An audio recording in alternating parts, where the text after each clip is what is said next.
ನಮಸ್ಕಾರ ಎಲ್ರಿಗೂ. ನನ್ನ ಹೆಸರು ಮುನೀಂದ್ರ ಕುಮಾರ್ ಅಂತ ಅಂದ್ಬಿಟ್ಟು ಸರ್ಕಾರಿ ಪ್ರಥಮ ದರ್ಜೆ ಕಾಲೇಜು ಮಿಡ್ಗೇಶಿಯಿಂದ ಕ್ಲಾಸನ್ನು ತಗೊತಾ ಇದ್ದೀನಿ. ವೆಲ್ಕಮ್ ಟು ಈ ಕಂಟೆಂಟ್ LMS. ಲಾಸ್ಟ್ ಕ್ಲಾಸಲ್ಲಿ ನಾವು ಡಿಸ್ಕಸ್ ಮಾಡಿದ ಕಾನ್ಸೆಪ್ಟ್ ಏನಪ್ಪ ಅಂತಂದರೆ, ಸೆಷನ್ ನಂಬರ್ 43 ನಾವು ಡಿಸ್ಕಸ್ ಮಾಡಿದ ಕಾನ್ಸೆಪ್ಟ್ ಏನಪ್ಪ ಅಂತಂದರೆ, introduction to ATC to ATU ಅಂತ ಅಂದ್ಬಿಟ್ಟು ಈ ಒಂದು ಗ್ರಾಸ್ ಟೋಟಲ್ ಇನ್ಕಮ್ ಡಿಡಕ್ಷನಿನ ಒಂದು ಯಾವ ರೀತಿ ಡಿಡಕ್ಷನ್ ಅನ್ನು ಕೊಡಬೇಕು, ಅದರ ಒಂದು ಇಂಟ್ರೊಡಕ್ಷನ್ ಏನು ಅನ್ನುವಂಥ ಕಾನ್ಸೆಪ್ಟನ್ನು ನಾವು ಲಾಸ್ಟ್ ಕ್ಲಾಸಲ್ಲಿ ಡಿಸ್ಕಸ್ ಮಾಡಿದ್ವಿ. ಆ ಸೆಷನಲ್ಲಿ ನಾವು ಕೆಲವು ಕಾನ್ಸೆಪ್ಟ್ಗಳನ್ನು ತಿಳ್ಕೊಂಡಿದ್ವಿ. What is called as gross total income ಅಂತ ಅಂದ್ಬಿಟ್ಟು. ಗ್ರಾಸ್ ಟೋಟಲ್ ಇನ್ಕಮ್ ಅಂತಂದರೆ it's a combination of 5 heads of income.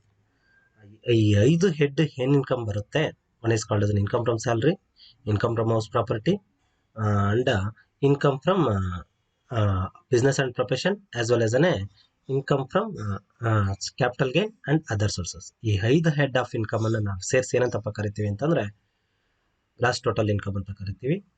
ಅದರಲ್ಲಿ ಸ್ಪೆಸಿಫಿಕ್ ಆಗಿ ಡಿಡಕ್ಷನ್ಸ್ಗಳನ್ನು ಕೊಡ್ತಾ ಹೋಗ್ತಾ ಇರ್ತೀವಿ. ಆ 5 ಹೆಡ್ಗಳಿಗೂ ಸೇರಿಬಿಟ್ಟು ಸ್ಪೆಸಿಫಿಕ್ ಆಗಿ ಡಿಡಕ್ಷನ್ ಕೊಡ್ತೀವಿ. ಆ ರೀತಿ ಕೊಡುವಂಥ ಡಿಡಕ್ಷನ್ಗಳನ್ನು ನಾವು ATC ಟು ATU ಅಂತ ಕರಿತೀವಿ. ಸೆಕ್ಷನ್ 80 ಅಂತ ಕೂಡ ಕರಿತೀವಿ. ಗ್ರಾಸ್ ಟೋಟಲ್ ಇನ್ಕಮ್ನ ಡಿಡಕ್ಷನ್ಸ್ ಅಂತ ಕೂಡ ಕರಿತೀವಿ. ಮತ್ತೆ ಬಂದ್ಬಿಟ್ಟು ಇನ್ಕಮ್ ಟ್ಯಾಕ್ಸ್ ಆಕ್ಟಿನ ಪ್ರಕಾರ ಚಾಪ್ಟರ್ 6A ಅಂತ ಕೂಡ ಕರಿತೀವಿ. ಈ 3 ಟರ್ಮಿನಾಲಜಿನ ಒಂದೇನೆ. ಅದರ ಭಾಗವಾಗಿರುವಂತಹ ATC ಸೆಕ್ಷನ್ 80C ಡಿಡಕ್ಷನ್ ಅಂತ ಕೂಡ ಕರಿತೀವಿ. ಆ ಒಂದು ಟಾಪಿಕ್ಕಿನ ವಿಚಾರವಾಗಿ ನಾನಿವತ್ತು ಸೆಷನ್ ಮಾಡೋದಕ್ಕೆ ಬಂದಿದ್ದೀನಿ. ATC ಅಂತಂದ್ರೆ ಏನು ಸರ್? ATC ಅನ್ನುವಂಥದ್ದು ಇನ್ಕಮ್ ಟ್ಯಾಕ್ಸಿನ ಸೆಕ್ಷನ್ ಅನ್ನ ಭಾಗ ಅಷ್ಟೇ, ಬಿಟ್ರೆ ಇನ್ನೇನು ಇಲ್ಲ. ಈ ಸೆಕ್ಷನ್ ಏನಕ್ಕೆ ಅಪ್ಲಿಕಬಲ್ ಆಗುತ್ತೆ ಅನ್ನುವಂಥ ವಿಚಾರ. ATC ಸೆಕ್ಷನ್ ಬಂದ್ಬಿಟ್ಟು ಏನಕ್ಕಪ್ಪ ಅಪ್ಲಿಕಬಲ್ ಆಗುತ್ತೆ ಅಂತಂದ್ರೆ, ಸ್ಪೆಸಿಫಿಕ್ ಆಗಿ ಕೆಲವು ಡಿಡಕ್ಷನ್ಸ್ ಕೊಡ್ತಾ ಹೋಗ್ತೀವಿ. ಸ್ಪೆಸಿಫಿಕ್ ಇನ್ವೆಸ್ಟ್ಮೆಂಟ್ ಮಾಡಿದ್ರೆ ಅದಕ್ಕೆ ನಾವು ಈ ಡಿಡಕ್ಷನ್ ಕೊಡ್ತೀವಿ. ಆಗ್ಲಿಂದ ನಾವು ಕೋಟ್ ಮಾಡ್ತಾ ಇದ್ದಂಗೆ ಡಿಡಕ್ಷನ್ ಅಂತಂದ್ರೆ ಏನು, ಡಿಡಕ್ಷನ್ ಅಂತಂದ್ರೆ ಏನು, ಡಿಡಕ್ಷನ್ ಅಂತಂದ್ರೆ ಏನು. ಲಾಸ್ಟ್ ಕ್ಲಾಸಲ್ಲಿ ನಾವು ಆಲ್ರೆಡಿ ಕಲ್ತ್ಕೊಂಡಿದ್ದೀವಿ, ಆದರೂ ಕೂಡ ಇನ್ನೊಂದ್ಸರಿ ಸೆಷನ್ ಅನ್ನ ಕಲ್ತ್ಕೊಳ್ಳೋಣ. ದಟ್ ಈಸ್ ಕಾಲ್ಡ್ ಡಿಡಕ್ಷನ್ ಅಂತಂದ್ರೆ ಏನು. In the hands of in other hand, those items which are allowed to be deduction from gross total income while computation of taxable income of a person. Taxable income ಅನ್ನ calculation ಮಾಡಬೇಕಾದ್ರೆ ಅದಕ್ಕಿಂತ ಮೊದಲು ಒಂದು gross total income ಅಂತ ಬರುತ್ತೆ. Gross total income ಇಂದ ಕೆಲವು deduction ಅನ್ನ ಕೊಡ್ತೀವಿ, ಕೆಲವು ಎಕ್ಸ್ಪೆನ್ಸಸ್ ಗಳನ್ನ ಕ್ಲೈಮ್ ಮಾಡ್ತೀವಿ ಕೆಲವು ರೀಸನ್ಗಳಿಗೋಸ್ಕರ. ಆ ರೀಸನ್ಗಳಿಗೋಸ್ಕರ ಡಿಡಕ್ಷನ್ ಕೊಡೋದನ್ನ ನಾವೇನಂತಪ್ಪ ಕರಿತೀವಿ ಅಂತಂದ್ರೆ ಡಿಡಕ್ಷನ್ಸ್ ಅಂತ ಕರಿತೀವಿ. ಒಂದೊಂದು ಸೆಕ್ಷನ್ ಒಂದೊಂದಕ್ಕೂ ಕೋಟ್ ಮಾಡ್ತಾ ಹೋಗ್ತಾ ಇದೆ. ಇವತ್ತಿನ ಸೆಷನ್ ಅಲ್ಲಿ ನಾವು ATC ಬಗ್ಗೆ ಮಾತ್ರ ಮಾತಾಡೋಣ. ATC deduction in respect of investment. ಯಾವ್ದಕ್ಕೋಸ್ಕರ ಡಿಡಕ್ಷನ್ ಕೊಡ್ತೀವಿ ಅಂತಂದ್ರೆ, ಕೆಲವು ಸ್ಪೆಸಿಫಿಕ್ ಆಗಿ ಇನ್ವೆಸ್ಟ್ಮೆಂಟ್ ಮಾಡಿರ್ಬೇಕು, ಕೆಲವು ಸ್ಪೆಸಿಫಿಕ್ ಆಗಿ ಪೇಮೆಂಟ್ಸ್ ಮಾಡಿರ್ಬೇಕು, ಅದಕ್ಕೋಸ್ಕರ ಕೊಡ್ತೀವಿ. ಅದೇನೇನು ಅಂತಂದ್ಬಿಟ್ಟು ನೆಕ್ಸ್ಟ್ ಸ್ಲೈಡ್ಸ್ ಇಂದ ನೋಡ್ತಾ ಹೋಗೋಣ. ATC applicable to only for investment and payments. ಕೆಲವು ಸ್ಪೆಸಿಫಿಕ್ ಆಗಿ ಇನ್ವೆಸ್ಟ್ಮೆಂಟ್ ಮಾಡಿದ್ರೆ, ಸ್ಪೆಸಿಫಿಕ್ ಆಗಿ ಪೇಮೆಂಟ್ಸ್ ಮಾಡಿದ್ರೆ ಕೊಡ್ತೀವಿ. ಟೋಟಲ್ ಆಗಿ ಒಂದು 16ರಿಂದ ಒಂದು 18 ಐಟಮ್ಸ್ ಇದೆ. ಅವನು ಏನೇನು ಅಂತಂದ್ಬಿಟ್ಟು ನೆಕ್ಸ್ಟ್ ಸ್ಲೈಡ್ಸ್ ಇಂದ ನೋಡೋಣ. ಯಾರ್ಯಾರಿಗೆ ಅಪ್ಲಿಕಬಲ್ ಆಗುತ್ತೆ ಅಂತ ಅನ್ನೋದಾದ್ರೆ, deduction provide to individual and HUF. ಈ ಸೆಕ್ಷನ್ ಅಪ್ಲಿಕಬಲ್ ಆಗುವಂಥದ್ದು only for individual and HUF, not for the company, not for the ಫರ್ಮ್ಸ್ಗೂ ಮತ್ತೆ ಇದಕ್ಕೂ ಅಪ್ಲಿಕಬಲ್ ಆಗಲ್ಲ. ಓನ್ಲಿ ಅಪ್ಲಿಕಬಲ್ ಯಾರಕ್ಕಪ್ಪ ಆಗೋದು ಅಂತಂದ್ರೆ ಇಂಡಿವಿಜುವಲ್ಸ್ಗೆ ಮತ್ತೆ ಬಂದ್ಬಿಟ್ಟು HUFಗೆ ಅಪ್ಲಿಕಬಲ್ ಆಗುತ್ತೆ. ಈ ಸೆಕ್ಷನ್ ಅಲ್ಲಿ ಮ್ಯಾಕ್ಸಿಮಮ್ ಎಷ್ಟು ಡಿಡಕ್ಷನ್ ನ ಕ್ಲೈಮ್ ಮಾಡಬಹುದು ನೋಡಿ. ನಾನು ಪದ ಯೂಸ್ ಮಾಡಿರುವಂತದ್ದು ಮ್ಯಾಕ್ಸಿಮಮ್ ಅಂತ ಅಂದ ತಕ್ಷಣ ಎಕ್ಸಾಂಪಲ್, ಈಗ ಎಕ್ಸಾಂಪಲ್ ಒಂದು 10,000 ರೂಪಾಯಿ ಡಿಡಕ್ಷನ್ ಏನಕ್ಕೋ ಒಂದು ಪೇಮೆಂಟ್ ಮಾಡಿರ್ತಾನೆ ಆಸ್ ಪರ್ ATC ಡಿಡಕ್ಷನ್ ಪ್ರಕಾರ. ಹಂಗಾದ್ರೆ 10,000 ರೂಪಾಯಿ ಡಿಡಕ್ಷನ್ ಕೊಟ್ಟಿದ್ದಾರೆ ಅಂತ ಅಂದಿದ ತಕ್ಷಣ ಆಗ ನಾವು ಎಷ್ಟು ಡಿಡಕ್ಷನ್ ಕೊಡಬೇಕು? ಮ್ಯಾಕ್ಸಿಮಮ್ ಅನ್ನುವಂಥ ಪದ ಬಳಸಿರುವಂಥದ್ದು. ಮ್ಯಾಕ್ಸಿಮಮ್ ಅನ್ನುವಂಥ ಪದ ಅಂತಂದ್ರೆ ನಾವು ಮ್ಯಾಕ್ಸಿಮಮ್ ಅಪ್ ಟು ಇಷ್ಟವರೆಗೂ ಮಾತ್ರ. ಅದಾದ ನಂತರ ಎಕ್ಸಾಂಪಲ್ 10,000 ರೂಪಾಯಿ ಡಿಡಕ್ಷನ್ ಕೊಟ್ಟಿದ್ದಾರೆ ಅಂತಂದ್ರೆ 10,000ನೇ. 1,50,000 ಅದಕ್ಕಿಂತ ಕ್ರಾಸ್ ಆಯ್ತು ಅಂತಂದ್ರೆ, 1,50,000ಕ್ಕಿಂತ ಕ್ರಾಸ್ ಆಯ್ತು ಅಂತಂದ್ರೆ ನಾವು ಅವಾಗ 1,50,000 ರೂಪಾಯಿ ಮ್ಯಾಕ್ಸಿಮಮ್ ಲಿಮಿಟ್ ಮಾಡಿ ಅಷ್ಟನ್ನ ನಾವು ಕ್ಲೋಸ್ ಮಾಡಬೇಕಾಗುತ್ತೆ. That is called as A maximum limit ಅಂತ. ಅದೇ ಎಕ್ಸಾಂಪಲ್ಗೆ ಮತ್ತೆ ಬರೋಣ. ಅಸಸಿ ಸೊ ಅಸಸಿ ಬಂದ್ಬಿಟ್ಟು ಇಲ್ಲಿ 1,80,000 ಇನ್ವೆಸ್ಟ್ಮೆಂಟ್ ಮಾಡಿದ್ದಾನೆ ಅಂತ ಅನ್ಕೊಳ್ಳೋಣ. ಹಾಗಾದ್ರೆ 1,80,000 ಡಿಡಕ್ಷನ್ ಕೊಡ್ತೀವ? ನೋ ನೋ, ಮ್ಯಾಕ್ಸಿಮಮ್ ಆ ಸೆಕ್ಷನಿನ ಪ್ರಕಾರ 1,50,000 ಮ್ಯಾಕ್ಸಿಮಮ್ ಕೊಡೋದು. ಆಗ 1,80,000 ಮತ್ತೆ ಬಂದ್ಬಿಟ್ಟು maximum limit 1,50,000. Whichever is least 1,50,000 ಮಾತ್ರ ಎಲಿಜಿಬಿಲಿಟಿ ಆಗುತ್ತೆ. ಮ್ಯಾಕ್ಸಿಮಮ್ ಅಮೌಂಟ್ ಆಫ್ ಡಿಡಕ್ಷನ್ ಕೊಡುವಂಥದ್ದು 1,50,000. That is called maximum limit ಅಂತ ಕರಿತೀವಿ. ಈ 80 ಸೆಕ್ಷನ್ ಬಂದ್ಬಿಟ್ಟು ಈಗ ರಿವಿಷನ್ ಮಾಡ್ತೀನಿ ನೋಡಿ. 80C ಸೆಕ್ಷನ್ ಬಂದ್ಬಿಟ್ಟು ಏನಕ್ಕೆ? ಸ್ಪೆಸಿಫಿಕ್ ಇನ್ವೆಸ್ಟ್ಮೆಂಟ್ ಮಾಡಿರಬೇಕು. ಯಾರ್ಯಾರಿಗೆ ಅಪ್ಲಿಕಬಲ್ ಆಗುತ್ತೆ? ಇಂಡಿವಿಜುವಲ್ಗೆ ಮತ್ತೆ ಬಂದ್ಬಿಟ್ಟು HUFಗೆ. ನೆಕ್ಸ್ಟ್ ಎಷ್ಟು ಮ್ಯಾಕ್ಸಿಮಮ್ ಲಿಮಿಟ್ ಕೊಡ್ತೀವಿ? ಸೊ 1,50,000 ಕೊಡ್ತೀವಿ. ಎಲ್ಲೆಲ್ಲಿ ಇನ್ವೆಸ್ಟ್ಮೆಂಟ್ ಮಾಡಿದ್ರೆ 80C ಡಿಡಕ್ಷನ್ ಅಪ್ಲಿಕಬಲ್ ಆಗುತ್ತೆ? Where we can invest for getting the 80C deduction. ಎಲ್ಲೆಲ್ಲಿ ಇನ್ವೆಸ್ಟ್ಮೆಂಟ್ ಮಾಡಿದ್ರೆ ನಮಗೆ ಡಿಡಕ್ಷನ್ ಸಿಗ್ತಾ ಹೋಗುತ್ತೆ ಸೆಷನ್ ಅಲ್ಲಿ ನೋಡೋಣ. ನೆಕ್ಸ್ಟ್ ಇದರಲ್ಲಿ ಸೆಷನ್ ಅಲ್ಲಿ ಸೊ ಸ್ಲೈಡ್ಸ್ ಅಲ್ಲಿ ನೋಡೋಣ. ಸೊ ನೋಡೋಣ ಯಾವ್ದಾವುದಕ್ಕೆ ಡಿಡಕ್ಷನ್ ಎಲಿಜಿಬಿಲಿಟಿ ತಗೊಳ್ತಾರೆ ಅಂತ. First one, so that is called first one LIC premium paid for life insurance policy. Life insurance ಪಾಲಿಸಿಗೋಸ್ಕರ ಪ್ರೀಮಿಯಂ ಅನ್ನ ಕಟ್ಟಿದ್ರೆ ಅವ್ರು ಅವಾಗ 80C ಡಿಡಕ್ಷನ್ ಅನ್ನ ಕ್ಲೈಮ್ ಮಾಡ್ಬೋದು. LIC ಪ್ರೀಮಿಯಂ ಪೇಯ್ಡ್ ಅಂತ ಕೂಡ ಕರಿತೀವಿ. Premium paid on life insurance policy. LIC ನಲ್ಲಿ ಈಗ ಪ್ರೀಮಿಯಂ ಅನ್ನ ಕಟ್ತಾರೆ. ಏನಕ್ಕೋಸ್ಕರ? ಫ್ಯೂಚರ್ ಅಲ್ಲಿ ಸೇವಿಂಗ್ಸ್ ಆಗುತ್ತೆ ಅಂತ ಅಂದ್ಬಿಟ್ಟು. ಅದರ್ವೈಸ್ ಏನಾದ್ರು ಸಮಸ್ಯೆ, ರಿಸ್ಕ್ ತಗೊಳೋದು ಬೇಡ, ನನ್ಗೇನಾದ್ರು ಸಮಸ್ಯೆ ಆಯ್ತು ಅಂತಂದ್ರೆ ಫ್ಯೂಚರ್ ಅಲ್ಲಿ ರಿಸ್ಕ್ ತಗೊಳೋದು ಬೇಡ ಅಂತ ಅಂದ್ಬಿಟ್ಟು ಈ ರೀತಿ ಇನ್ವೆಸ್ಟ್ಮೆಂಟ್ ಅನ್ನ ಮಾಡ್ತಾರೆ. ಸೊ ಹಂಗಾದ್ರೆ LIC ನಲ್ಲಿ ಏನೇ ಪ್ರೀಮಿಯಂ ಕಟ್ಟಿದ್ರು ಕೂಡ ಆಗ ಸೆಕ್ಷನ್ 80Cಗೆ ಬರುತ್ತೆ. That is first point.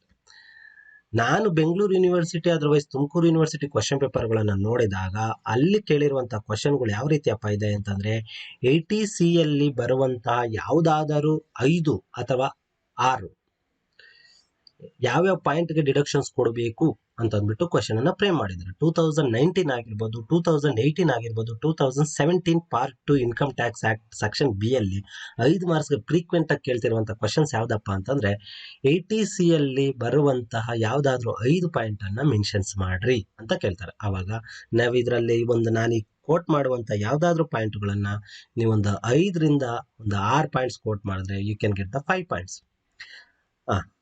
First point ಯಾವ್ದಪ್ಪ ಅಂತಂದ್ರೆ ಲೈಫ್ ಇನ್ಶೂರೆನ್ಸ್ ಪಾಲಿಸಿಗೆ ಪ್ರೀಮಿಯಂ ಅನ್ನ ಕಟ್ಟಿರುವಂತದ್ದು, ಇದು ಡಿಡಕ್ಷನ್ಸ್ ಬರುತ್ತೆ. ಎಷ್ಟಪ್ಪ ಡಿಡಕ್ಷನ್ಸ್ ತಗೊಬಹುದು ಅಂತಂದ್ರೆ ಪಾಲಿಸಿಯ 20% ನಷ್ಟು ನಾವು ಪ್ರೀಮಿಯಂ ಅನ್ನ ಕಟ್ಟಿರ್ಬೋದು.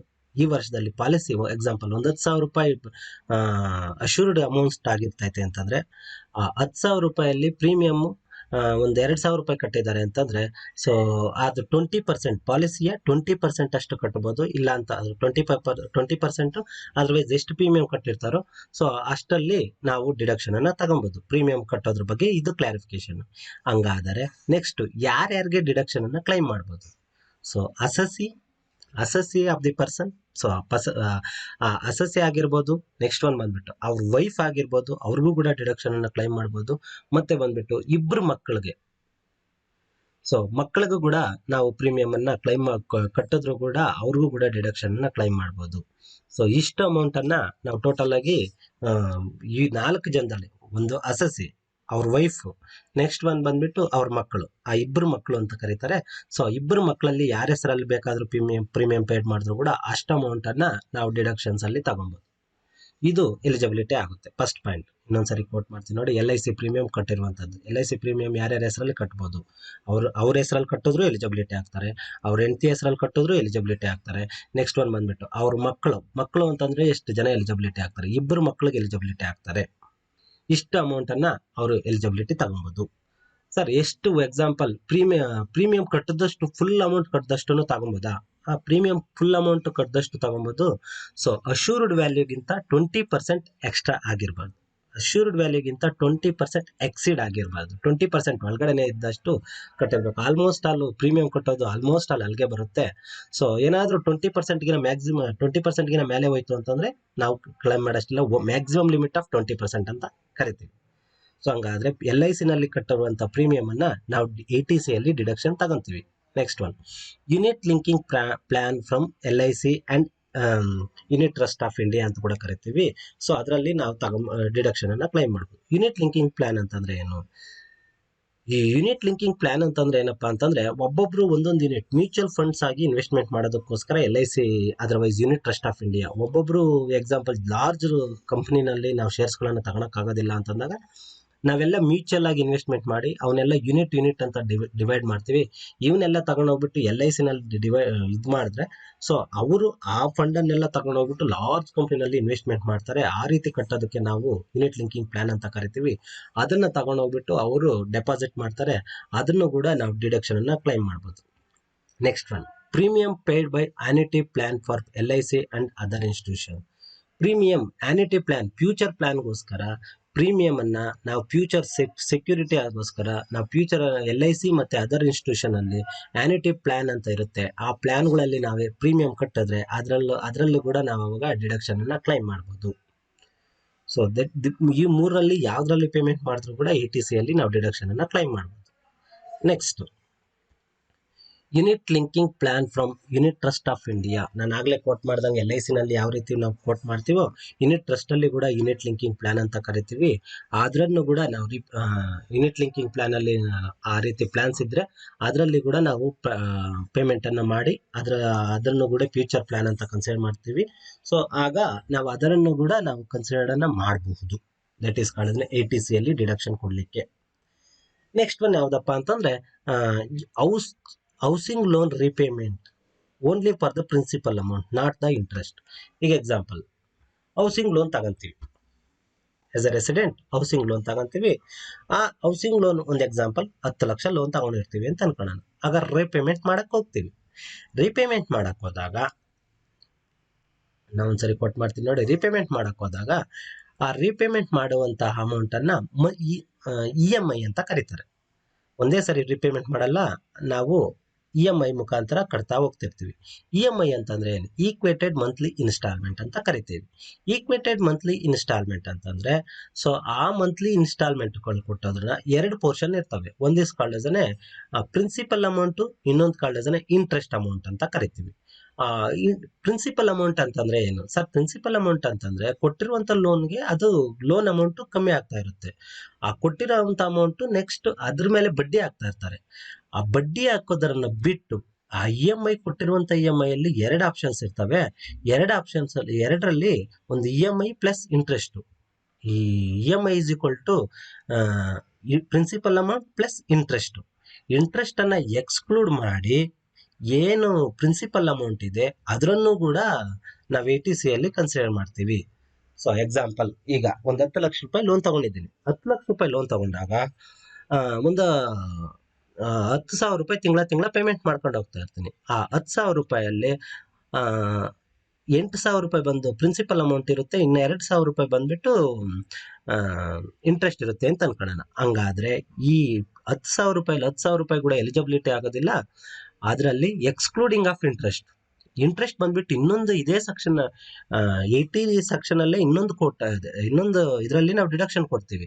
ಅದಕ್ಕೋಸ್ಕರ ಇಲ್ಲಿ ಡಿಡಕ್ಷನ್ ಕೊಡುವಂತದ್ದು ಯಾವ್ದಪ್ಪ ಅಂತಂದ್ರೆ ಓನ್ಲಿ ಫಾರ್ ಪ್ರಿನ್ಸಿಪಲ್ ಅಮೌಂಟ್.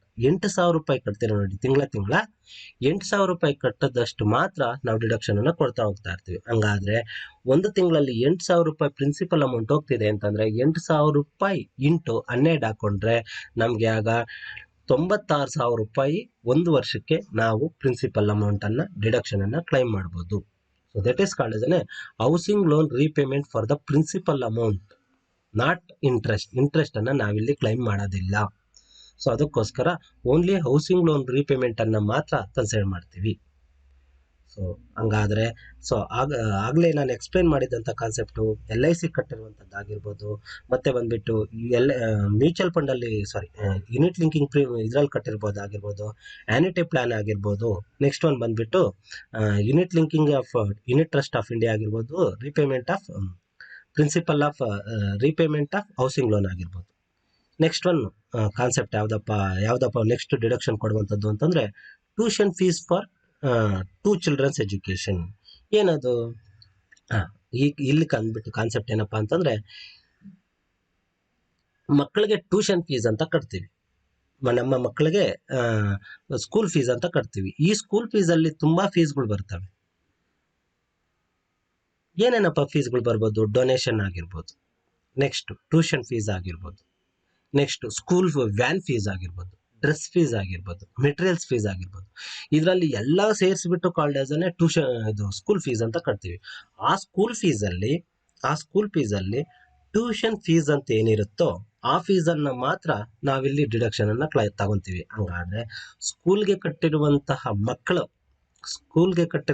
ಮಕ್ಕಳ ಫೀಸ್ ಏನಿದೆ ನೋಡಿ, ಅದರಲ್ಲಿ ಟ್ಯೂಷನ್ ಫೀಸು ಎಲಿಜಿಬಿಲಿಟಿ ಆಗುತ್ತೆ. ಸ್ಕೂಲ್ಗೆ ಕಟ್ಟಿರುವಂಥ ಎಲ್ಲ ಫೀಸು ಎಲಿಜಿಬಿಲಿಟಿ ಆಗೋದಿಲ್ಲ, ಡೊನೇಷನ್ ಎಲಿಜಿಬಿಲಿಟಿ ಆಗೋದಿಲ್ಲ, ವ್ಯಾನ್ಗೆ ಕೊಡುವಂಥ ಫೀಸು ಕೂಡ ಎಲಿಜಿಬಿಲಿಟಿ ಆಗೋದಿಲ್ಲ, ಮೆಟೀರಿಯಲ್ಸ್ಗೆ ಕೊಡುವಂಥ ಫೀಸು ಎಲಿಜಿಬಿಲಿಟಿ ಆಗೋದಿಲ್ಲ.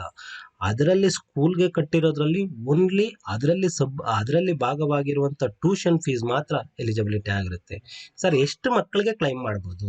2 ಮಕ್ಕಳಿಗೆ ಕ್ಲೈಮ್ ಮಾಡ್ಬೋದು. 2 ಚಿಲ್ಡ್ರನ್ಸ್ಗೆ ನಾವಿಲ್ಲಿ ಕ್ಲೈಮ್ ಮಾಡಬಹುದು ಅಂತ ಕಾನ್ಸೆಪ್ಟ್ ಇದೆ. That is called tuition fees for 2 children's education. 2 ಮಕ್ಕಳಿಗೆ ನಾವು ಚಿಲ್ಡ್ರನ್ಸ್ ಎಜುಕೇಶನ್ ಗೆ ಖರ್ಚು ಮಾಡಿರುವಂತಹ ಟ್ಯೂಷನ್ ಫೀಸ್ ಅನ್ನ ನಾವಿಲ್ಲಿ ಡಿಡಕ್ಷನ್ ಅನ್ನ ಕ್ಲೈಮ್ ಮಾಡಬಹುದು. ನೆಕ್ಸ್ಟ್ ಇನ್ಯಾವುದಕ್ಕಪ್ಪ ಡಿಡಕ್ಷನ್ಸ್ ಕಟ್ತೀವಿ ಅಂತಂದ್ರೆ, investment in company operating infrastructure facility. ಯಾವ್ಯಾವ ಕಂಪನಿಗಳು ಇನ್ಫ್ರಾಸ್ಟ್ರಕ್ಚರ್ ಫೆಸಿಲಿಟಿನಲ್ಲಿ ನಮ್ಮ ಇಂಡಿಯಾದಲ್ಲಿ ಇನ್ಫ್ರಾಸ್ಟ್ರಕ್ಚರ್ ಫೆಸಿಲಿಟಿನಲ್ಲಿ ಇನ್ವೆಸ್ಟ್ಮೆಂಟ್ ಮಾಡ್ತಾ ಇರುತ್ತೋ ಆ ಕಂಪ್ನಿಗಳ ಶೇರ್ಗಳನ್ನು ನಾವು ತಗೊಂಡ್ರೆ ಅದರಲ್ಲಿ ನಾವು ಅವಾಗ ಎಲಿಜಿಬಿಲಿಟಿ ಆಗ್ತೀವಿ. ಎಲ್ಲಪ್ಪ ಅಂತಂದ್ರೆ ಸೆಕ್ಷನ್ 80C ಅಲ್ಲಿ ಡಿಡಕ್ಷನ್ ಕೊಡೋದಿಕ್ಕೆ. ಇನ್ನೊಂದ್ಸರಿ ಕೋಟ್ ಮಾಡ್ತೀನಿ ನೋಡಿ. The company operated in infrastructure facilities, ಆ ಕಂಪನಿಯ ಶೇರ್ಗಳನ್ನು ನಾವು ತಗೊಂಡ್ರೆ ಆ ಇನ್ವೆಸ್ಟ್ಮೆಂಟ್ಸ್ ಕೂಡ ನಾವಿಲ್ಲಿ ಡಿಡಕ್ಷನ್ಸ್ ಅನ್ನ ಕ್ಲೈಮ್ ಮಾಡಬಹುದು. ಐ ಥಿಂಕ್ ಕ್ಲಿಯರ್ ಅನ್ಕೊಂತೀನಿ. ಮುಂದಿನ ಪಾಯಿಂಟ್ ಹೋಗೋಣ. Fixed deposit opened in scheduled bank at least 5 years. FD ಅನ್ನ ನಾವು ಡೆಪಾಸಿಟ್ ಮಾಡಿದ್ರೆ, ಫಿಕ್ಸ್ಡ್ ಡೆಪಾಸಿಟ್ FD ಅಂತ ಕರಿತೀವಿ. FD ಓಪನ್ ಮಾಡಿದ್ರೆ ಶೆಡ್ಯೂಲ್ ಬ್ಯಾಂಕ್ಸ್ ಅಲ್ಲಿ ಎಷ್ಟು ವರ್ಷಕ್ಕೆ ಓಪನ್ ಮಾಡಿದ್ರೆ ನಾವು ಡಿಡಕ್ಷನ್ ಕ್ಲೈಮ್ ಮಾಡ್ತೀವಿ ಅಂತಂದ್ರೆ, ಮಿನಿಮಮ್ 5 ವರ್ಷಕ್ಕೆ ಕ್ಲೈಮ್ ಮಾಡಿರ್ಬೇಕು. ಅಟ್ಲೀಸ್ಟ್ 5 ವರ್ಷಕ್ಕೆ. 5 ವರ್ಷಕ್ಕಿಂತ ಮೇಲೆ ಇದ್ರೆ ಅದು ಎಲಿಜಿಬಿಲಿಟಿ ಆಗುತ್ತೆ ಡಿಡಕ್ಷನ್ ಕ್ಲೈಮ್ ಮಾಡೋದಕ್ಕೆ. ಅದಕ್ಕಿಂತ ಕಡಿಮೆ ಬಂತು ಅಂತಂದ್ರೆ ನಾವು ಯಾವುದೇ ಕಾರಣಕ್ಕೂ ಎಲಿಜಿಬಿಲಿಟಿ ಆಗೋದಿಲ್ಲ. FD ಅಕೌಂಟ್ ಓಪನ್ ಮಾಡಿದ್ದಾರೆ, ಎಕ್ಸಾಂಪಲ್ ಯಾರೋ ಒಬ್ರು FD ಅಕೌಂಟ್ ಓಪನ್ ಮಾಡಿದ್ದಾನೆ, ಓನ್ಲಿ ಫಾರ್ 2 years ಓಪನ್ ಮಾಡಿದ್ದಾನೆ, ಆಗ ಅದು ಎಲಿಜಿಬಿಲಿಟಿ ಆಗೋದಿಲ್ಲ. ಇನ್ನ ಒಂದ್ಸರಿ ಹೇಳ್ತೀನಿ ನೋಡಿ. FD account has been open for at least 5 years. Schedule banks ಅಲ್ಲಾದ್ರೂ ಆಗಿರ್ಬೋದು, ಇಲ್ಲ ಅಂತಂದ್ರೆ ಯಾವುದೇ ಬ್ಯಾಂಕ್ ಅಲ್ಲಾದ್ರೂ ಆಗಿರ್ಬೋದು, ಇಲ್ಲ ಅಂತಂದ್ರೆ ಪೋಸ್ಟ್ ಆಫೀಸ್ ಅಲ್ಲಾದ್ರೂ ಆಗಿರ್ಬೋದು. FD also eligible for 80C section. So ಈ ಡಿಡಕ್ಷನ್ ಸೆಕ್ಷನ್ 80C ಅಲ್ಲಿ ಫಿಕ್ಸ್ಡ್ ಡೆಪಾಸಿಟ್ ಕೂಡ ಎಲಿಜಿಬಿಲಿಟಿ ಆಗುತ್ತೆ ಡಿಡಕ್ಷನ್ ಅನ್ನ. Next senior citizen savings scheme rules. Senior citizen savings account ಅಂತ ಅಂದ್ಬಿಟ್ಟು ಕೆಲವು ಅಕೌಂಟ್ ಓಪನ್ ಮಾಡ್ತಾರೆ. ಅದರಲ್ಲಿರುವಂತ ಎಷ್ಟು ಫಂಡ್ ಡೆಪಾಸಿಟ್ ಮಾಡ್ತಿರೋ ಅಷ್ಟು ಅಮೌಂಟ್ ಕೂಡ ಎಲಿಜಿಬಿಲಿಟಿ ಆಗುತ್ತೆ ಡಿಡಕ್ಷನ್ ತಗೊಳೋದಕ್ಕೆ. ಇನ್ನ ಒಂದ್ಸರಿ ಕೋಟ್ ಮಾಡ್ತೀನಿ ನೋಡಿ.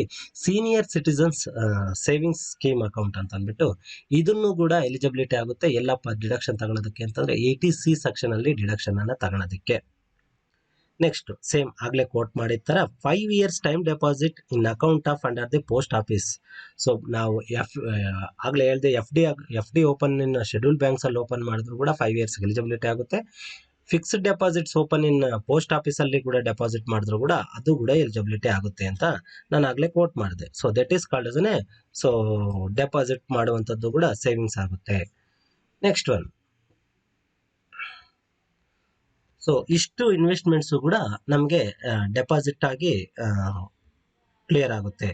ನೆಕ್ಸ್ಟ್ ಇದೊಂದು ಯಾವ್ದಪ್ಪ ಅಂತಂದ್ರೆ mutual funds invested in LIC and unit trust of India. So ನಾನು ಆಗ್ಲೇ ಹೇಳ್ದಂಗೆ ಮ್ಯೂಚುವಲ್ ಫಂಡ್ಸ್ ನಾವು ಒಂದು ದೊಡ್ಡ ಕಂಪ್ನಿ ಶೇರ್ಸ್ಗಳನ್ನು ತಗೊಳಕ್ಕಾಗಲ್ಲ ಅಂತಂದ್ರೆ ಮ್ಯೂಚುವಲ್ ಆಗಿ ಇನ್ವೆಸ್ಟ್ಮೆಂಟ್ ಮಾಡಿ ಆ ಕಂಪ್ನಿ ಶೇರ್ಸ್ಗಳನ್ನ ತಗೊಂತೀವಿ. ಆ ಯೂನಿಟ್ ಟ್ರಸ್ಟ್ ಆಫ್ ಇಂಡಿಯಾ ಮತ್ತೆ LIC ನಲ್ಲಿ ಆಪರೇಟ್ ಮಾಡುವಂತ ಕಂಪ್ನಿಗಳಲ್ಲಿ ನಾವು ಅದರಲ್ಲಿ ಕೂಡ ನಾವು ಇದು ಮಾಡ್ಬೋದು. ಫಂಡ್ ಅನ್ನ ಡೆಪಾಸಿಟ್ ಮಾಡಿದ್ರೆ ಅದನ್ನು ಕೂಡ 80C ಅಲ್ಲಿ ಡಿಡಕ್ಷನ್ ಅನ್ನ ಕ್ಲೈಮ್ ಮಾಡಬಹುದು. ನೆಕ್ಸ್ಟ್ ಒನ್ ಯಾವ್ದಪ್ಪ ಅಂತಂದ್ರೆ contribution to the recognised provident fund public provident fund at least 10 years plan. So contribution to the recognised provident fund, ಈ ಪದ ತುಂಬಾ ಇಂಪಾರ್ಟೆಂಟ್ ಆಗಿರುವಂತದ್ದು. ರೆಕಗ್ನೈಸ್ಡ್ ಅನ್ನುವಂತ ಪದ, ರೆಕಗ್ನೈಸ್ಡ್ ಆಗಿದ್ರೆ ಮಾತ್ರ ಡಿಡಕ್ಷನ್ ಕೊಡ್ತೀವಿ. ಕೆಲವು ಟೈಮ್ ಅನ್ರೆಕಗ್ನೈಸ್ಡ್ ಅಂತ ಕೊಡ್ತಾರೆ, ಅದು ಎಲಿಜಿಬಿಲಿಟಿ ಬರೋದಿಲ್ಲ. 80C ಅಲ್ಲಿ ಡಿಡಕ್ಷನ್ ತಗೊಳೋದಕ್ಕೆ ಬರೋದಿಲ್ಲ. ಯಾವ ಸೆಕ್ಷನ್ ಅಲ್ಲೂ ಡಿಡಕ್ಷನ್ ತಗೊಳೋದಕ್ಕೆ ಬರೋದಿಲ್ಲ. ರೆಕಗ್ನೈಸ್ಡ್ ಪ್ರಾವಿಡೆಂಟ್ ಫಂಡ್, ರೆಕಗ್ನೈಸ್ಡ್ ಮಾಡಿರುವಂತಹ ಸೆಂಟ್ರಲ್ ಗೌರ್ಮೆಂಟ್ ಆಗಿರ್ಬೋದು, ಸ್ಟೇಟ್ ಗೌರ್ಮೆಂಟ್ ಆಗಿರ್ಬೋದು, ರೆಕಗ್ನೈಸ್ಡ್ ಪ್ರಾವಿಡೆಂಟ್ ಫಂಡ್ PFಗಳೇನಾದರೂ ಇದ್ದರೆ, ಪಬ್ಲಿಕ್ ಪ್ರಾವಿಡೆಂಟ್ ಫಂಡ್ ಇದ್ದರೆ ಅವುಗಳು ನಾವು ಡಿಡಕ್ಷನ್ ಅನ್ನ ಕ್ಲೈಮ್ ಮಾಡ್ಬೋದು. ನೆಕ್ಸ್ಟ್ ಒನ್ ಯಾವುದು ಡಿಡಕ್ಷನ್ ಬರುತ್ತೆ ಅಂತಂದ್ರೆ ಸುಕನ್ಯಾ ಸಮೃದ್ಧಿ ಅಕೌಂಟ್. ಸುಕನ್ಯಾ ಸಮೃದ್ಧಿ ಅಕೌಂಟ್ ಅಂತಂದ್ರೆ ಏನು?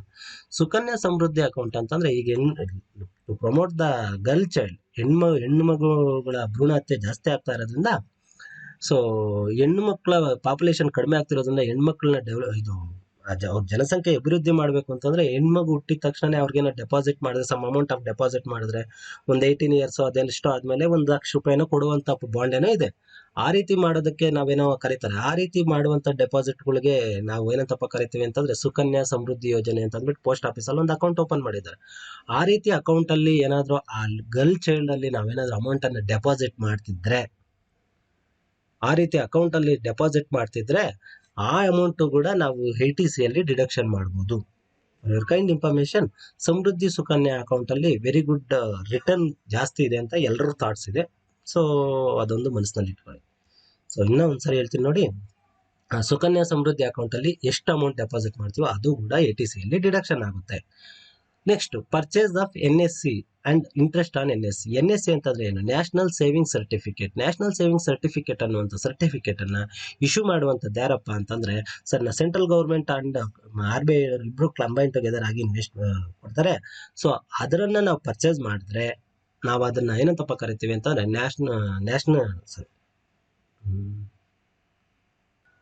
ಆ ಸರ್ಟಿಫಿಕೇಟ್ ಅನ್ನ ಪರ್ಚೇಸ್ ಮಾಡಿದ್ರೆ ಅದನ್ನು ಕೂಡ ನಾವು ಟ್ಯಾಕ್ಸ್ ಅಲ್ಲಿ ಡಿಡಕ್ಷನ್ ಅನ್ನ ಕ್ಲೈಮ್ ಮಾಡಬಹುದು.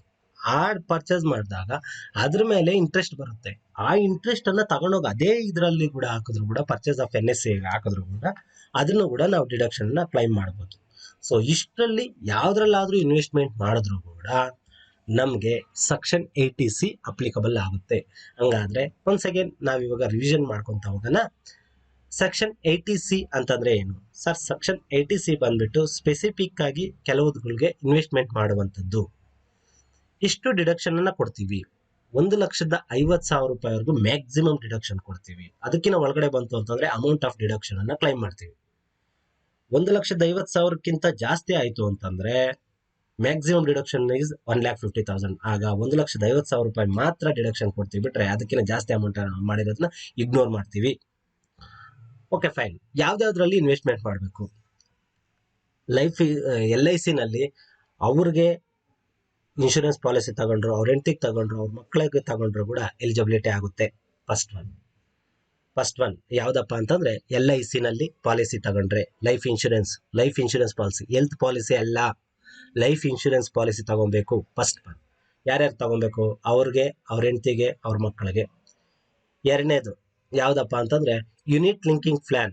ಯೂನಿಟ್ಸ್ ಅನ್ನ ತಗೊಳ್ಳೋಂಥದ್ರ ಮುಖಾಂತರ LIC ಮತ್ತೆ ಬಂದ್ಬಿಟ್ಟು ಯೂನಿಟ್ ಟ್ರಸ್ಟ್ ಆಫ್ ಇಂಡಿಯಾ ಅಂತ ಅಂದ್ಬಿಟ್ಟಿದೆ. ಇವೆರಡರಲ್ಲಿ ತಗೊಂಡ್ರು ಕೂಡ ನಾವು ಇದಾಗುತ್ತೆ. Next annuity plan. LIC ಮತ್ತೆ ಬಂದ್ಬಿಟ್ಟು ಯೂನಿಟ್ ಟ್ರಸ್ಟ್ ಇವೆರಡು ಕಂಪ್ನಿಯವರು ಕೂಡ ಈ ಪ್ಲಾನ್ಗಳನ್ನ ಕೊಡ್ತಾರೆ. ಸೊ ಅದರಲ್ಲಿ ಕೂಡ ಪರ್ಚೇಸ್ ಮಾಡಿದ್ರು ಕೂಡ ನಮ್ಗೆ ಹೆಲ್ಪ್ ಇದಾಗುತ್ತೆ. ನಾಲ್ಕನೇದು ಬಂದ್ಬಿಟ್ಟು mutual fund. So unit trust of ಇಂಡಿಯಾದಲ್ಲಾದ್ರೂ ಪರ್ಚೇಸ್ ಮಾಡ್ಕೊಳ್ರಿ, ಮತ್ತೆ ಬಂದ್ಬಿಟ್ಟು LIC ನಲ್ಲಾದ್ರೂ ಪರ್ಚೇಸ್ ಮಾಡ್ಕೊಳ್ರಿ, ಆ ಎರಡು ಕೂಡ ಎಲಿಜಿಬಿಲಿಟಿ ಆಗುತ್ತೆ.